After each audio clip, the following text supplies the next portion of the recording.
कौन थी वेदवती जिसे रावण ने अपमानित किया और जिसने सीता बनकर उसका विनाश किया? चलिए जानते हैं। बहुत समय पहले की बात है। एक तपस्वी ऋषि थे, कुशध्वज। उनकी एक सुंदर और तेजस्वी पुत्री थी जिसका नाम था वेदवती। वेदवती बचपन से ही भगवान विष्णु को अपना पति मान चुकी थीं और उन्हीं को पाने के लिए उन्होंने गहरे जंगल में कठोर तपस्या शुरू कर दी थी। वे दिन रात भगवान विष्णु का ध्यान करती थीं। उनके तप की शक्ति और सुंदरता से देवता तक प्रभावित हो गए थे। इसी दौरान एक दिन रावण, जो लंका का राजा था, उस जंगल से गुजरा।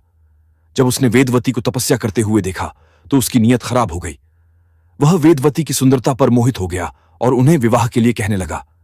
लेकिन वेदवती ने साफ इनकार कर दिया और कहा, मैं भगवान विष्णु को अपना पति मान चुकी हूं, मैं किसी और से विवाह नहीं कर सकती। रावण को यह बात बिल्कुल पसंद नहीं आई। वह बहुत घमंडी था। उसने जबरदस्ती करने की कोशिश की और वेदवती के बाल पकड़ लिए। यह देखकर वेदवती बहुत क्रोधित हुई।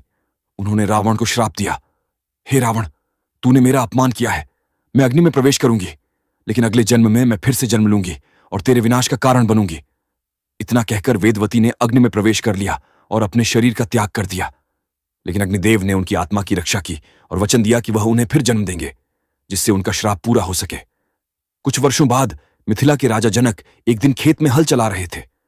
तभी धरती फट गई और वहां से एक सुंदर कन्या प्रकट हुई। राजा जनक ने उसे अपनी पुत्री के रूप में स्वीकार किया और उसका नाम रखा सीता।